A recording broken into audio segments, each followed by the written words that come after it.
Hello बच्चों, let's read the question. When 100 ml of 1 molarity HCl was mixed with 100 ml of 1 molarity NaOH in an insulated beaker at a constant pressure, a temperature increase of 5.7 degrees Celsius was measured for the beaker and its content. Experiment 1. Cause the enthalpy of neutralization of a strong acid with a strong base. This experiment could be used to measure the calorimeter constant. In a second experiment, 100 ml of 2 molarity acetic acid was mixed with 100 ml of 1 molarity NaOH under identical conditions like experiment 1. A temperature rise of 5.6 Celsius was measured. Consider heat capacity of all solution as 4.2 and density as 1 gram per liter. Enthalpy of dissociation of acetic acid obtained from experiment 2. This question, the key concept is what is dissociation enthalpy? What is dissociation enthalpy? अगर हम बात करते हैं dissociation enthalpy, the standard it is the standard change in enthalpy, change in enthalpy when the bond is cleaved via homolytic fission, cleaved via homolytic fission, यानी कि जो product बन रहा है from the homolysis of the bond वो generally कैसे होने चाहिए, रेडिकल्स होने चाहिए. तो अब नेक्स्ट हम इसको कह सकते हैं सिंपल, उसमें ब्रेक करना है हमें 1 mole of gaseous let's say any molecule into separate forms like separate atoms. Energy को हम क्या कहते हैं, डिसोसिएशन एंथैल्पी कहते हैं. Now moving back to the question, according to the question first of all हम क्या करेंगे, मोल्स ऑफ HCl और NaOH जो न्यूट्रलाइज हुए हैं that is 100 in 1 millimole equals to 0.1 mole, and heat जो इवोल्व हुई है, हीट इवोल्व हुई है that is 0.1 mole in 7.0 kilo joule per mole. तो कितना हो जाएगा, 5700 जूल हो जाएगा. अब हीट जो यूज हुई है to increase the temperature of the solution by 5.7 degree Celsius 200 ml, तो वो कितना हो जाएगा, 200 इंटू 4.2 इंटू 5.7. अब हमें ये निकालना है कि कितना हीट यूज हुआ है टू इंक्रीज द टेम्परेचर. यानी अब यहाँ पर अगर हम देखें 4.2 क्या है, हमारी स्पेसिफिक हीट है जो हमको दे रखा है कि इसको हमें यूज करना है.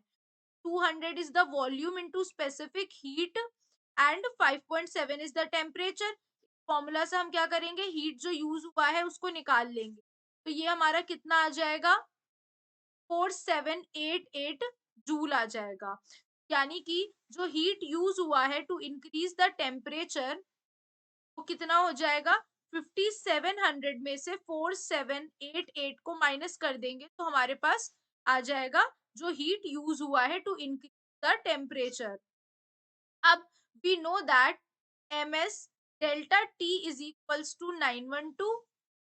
तो यहाँ पर हमारा जो ms है इज द कैलोरीमेट्री कांस्टेंट.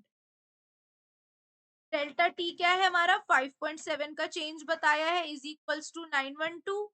यानी ms कितना आ जाएगा, is equals to 912 upon 5.7 that is 160 joule per degree Celsius, 160 joule per degree Celsius. अब एक्सपेरिमेंट में जो हीट इवोल्व हुआ है by the neutralization of acetic acid with, अब हम बात करेंगे एक्सपेरिमेंट के regarding.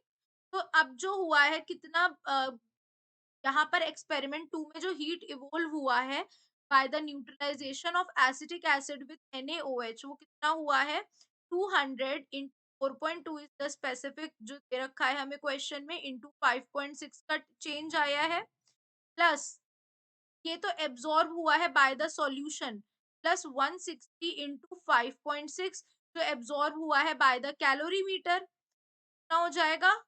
4704 plus 896 that is 5600 joule हो गया। इतना हीट इवोल्व हुआ है।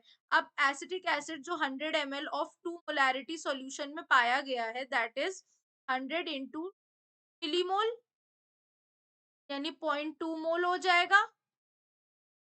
अब NaOH जो पाया गया है 0.1 मोलैरिटी NaOH में, कितना हो जाएगा? सिमिलरली हम उसे भी निकाल लेंगे, 100 इंटू 1 मिलीमोल दैट इज 0.1 मोल आ गया। अब नेक्स्ट अगर हम बात करते हैं यहाँ पर, अब CH3COOH यानी एसिटिक एसिड जो न्यूट्रलाइज हुआ है बाय NaOH कितना है? 0.1 मोल।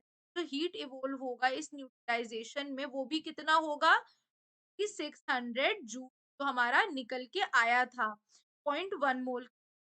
अब heat used in the dissociation of 0.1 कितना हो जाएगा? के लिए कितने हीट की जरूरत पड़ी? 700 माइनस 5600 दैट इज 100 जूल। अब एंथैल्पी निकालने के लिए क्या हो जाएगा हमारा? ये हमारे पास क्या निकल के आ गई? Enthalpy of dissociation. Enthalpy of dissociation कितना हो जाएगा हमारा?